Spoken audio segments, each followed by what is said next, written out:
بسم الله الرحمن الرحيم عن ابن عباس رضي الله تعالى عنهما قال قال رسول الله صلى الله تعالى عليه وسلم أبغض الناس إلى الله ثلاثة: ملحد في الحرم، ومبتغ في الإسلام سنة الجاهلية، ومطلب دم امرئ بغير حق ليهريق دمه.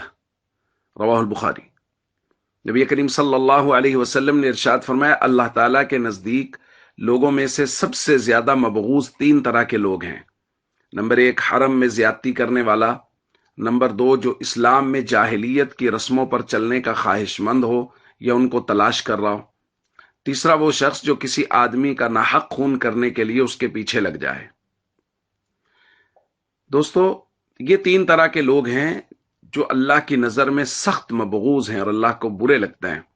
ایک، حرم میں کسی کے ساتھ، حدود حرم میں کسی کے ساتھ زیادتی کرنے والا، اور آخر میں ہے کہ کوئی آدمی کسی کا خون، ناحق خون بہانے کے لیے اس کے پیچھے پڑ جائے۔ دو لوگ یہ ہیں، اور تیسرا جو ہمارے موضوع کے متعلقہ ہے، مبتغن فی الاسلام سنت الجاہلیہ، کہ وہ جاہلیت کے طریقوں کو اسلام میں تلاش کرے۔ کیا مطلب؟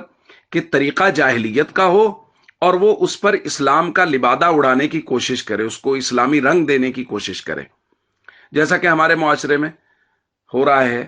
دیکھیں، شریعت نے حکم دیا صبر کرو، واستعینوا بالصبر والصلاۃ، اور کہا گیا ان اللہ مع الصابرین، اللہ صبر کرنے والوں کے ساتھ ہے۔ نبی کریم صلی اللہ علیہ وسلم نے صبر کیا، صحابہ نے صبر کیا، اہل بیت نے صبر کیا۔ اور یہاں کچھ لوگ ہیں جو سینہ کوبی کرنے کو، ماتم کرنے کو، آہوزاری کرنے کو، یعنی صبر کا بالکل الٹ کرتے ہیں، اور دلیل قرآن و حدیث سے دینے کی کوشش کرتے، وہ تلاش کرتے ہیں کہ اسلام کے اندر جاہلیت کے رسومات پیدا ہو جائیں۔ چونکہ سینہ کوبی کرنا، چہرہ پیٹنا، اس کو نبی کریم صلی اللہ علیہ وسلم نے جاہلیت کے رسومات کہا ہے۔ بخاری شریف کی روایت ہے، نبی پاک صلی اللہ علیہ وسلم نے فرمایا، لیس منا من لطم الخدود، وہ لوگ جو اپنے چہروں کو تھپڑ مارتے ہیں، وشق الجیوب، جو اپنے سینہ کوبی کرتے ہیں، ودعا بدعوى الجاہلیہ، اور جاہلیت کی باتیں بکتے ہیں، حضور نے فرمایا وہ ہم میں سے نہیں ہے۔